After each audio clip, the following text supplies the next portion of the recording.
Ada sebagian orang yang menganggap bahwa suasana atau tempat-tempat temaram yang remang itulah yang memberi ketenangan. Daripada yang silau, yang lampu atau cahayanya itu menyilaukan mata, kita menganggap tempat itu tidak terasa tenang. Namun apakah benar tempat yang remang, bahkan yang gelap, yang memberi ketenangan? Sesungguhnya tidak.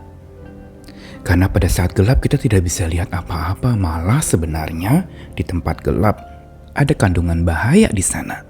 Karena kita tidak bisa lihat serangan musuh yang datang atau sesuatu yang tidak berkenan menyerang kita. Padahal sebenarnya tempat terang adalah tempat di mana kita bisa melihat segala sesuatu dengan jelas. Karenanya untuk mencari ketenangan sebenarnya jangan di tempat gelap, tapi di tempat terang. Dan terang apa yang diperlukan untuk kita bisa tenang di hati kita? Tentu saja kita perlu ada terang di dalam hati kita supaya tenang di hati kita. Terang apa yang bisa menyinari hati kita agar hidup kita tenang? Satu-satunya adalah terang Tuhan kita. Karena saat terangnya di hati, maka tenang itu tidak henti, terus menyertai kita. Hanya dekat Dia saja kan kita menjadi tenang. Saya Nikolas Kurniawan menemani di dalam Sabda Tuhan. Hari ini dari bacaan 2 Korintus pasal yang keempat ayat yang ketiga sampai ke-6. Paulus mengatakan demikian. Jika Injil yang kami beritakan masih tertutup juga, maka ia tertutup untuk mereka yang akan binasa, yaitu orang-orang yang tidak percaya, yang pikirannya telah dibutakan oleh ilah zaman ini, sehingga mereka tidak melihat cahaya Injil tentang kemuliaan Kristus yang adalah gambaran Allah. Sebab bukan diri kami yang kami beritakan, tetapi Yesus Kristus sebagai Tuhan dan diri kami sebagai hamba-Mu karena kehendak Yesus. Sebab Allah yang telah berfirman, dari dalam gelap akan terbit terang, Ia juga yang membuat terangnya bercahaya di dalam hati kita, supaya kita beroleh terang dari pengetahuan tentang kemuliaan Allah yang nampak pada wajah Kristus. Penggalan ayat ini mau memberitahukan kepada setiap kita tentang kabar baik yang Tuhan beritakan kepada manusia. Namun manusia lebih suka dibutakan atau hidup di dalam gelap oleh ilah-ilah zaman ini, yang mereka pikir dalam gelap itulah maka tidak terlihat segala pelanggaran mereka. Ditutupi sedemikian rupa rapat-rapat segala kefasikan atau kekotoran kita, maka tidak akan kelihatan. Tetapi sebenarnya kita sedang mengelabui dunia ini atau orang lain dengan kegelapan itu, padahal di dalamnya penuh dengan kekotoran.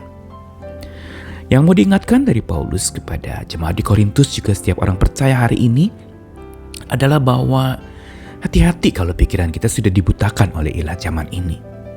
Kita digelapkan oleh satu kilau cahaya dunia ini yang sebenarnya menyesatkan dan membinasakan.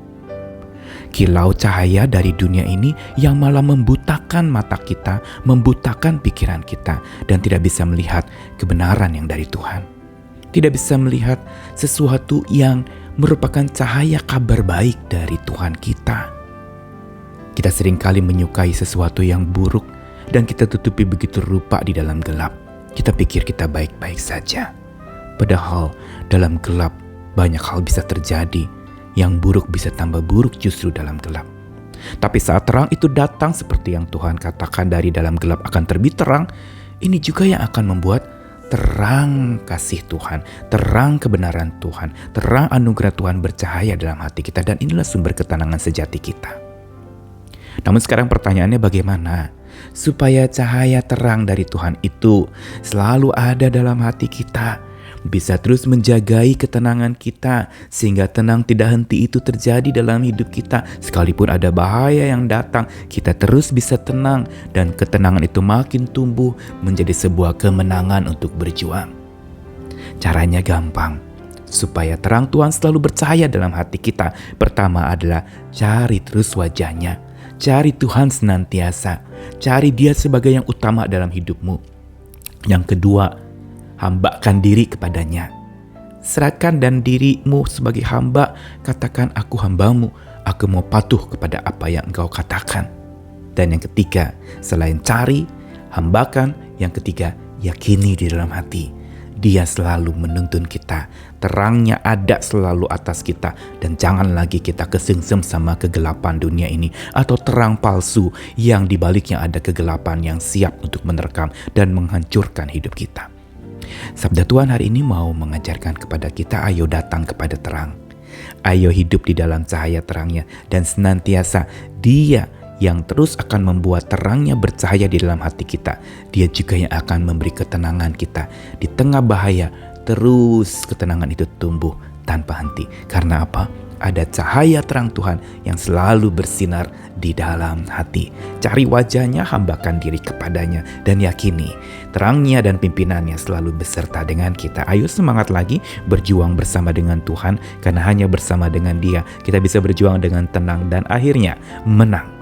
Amin.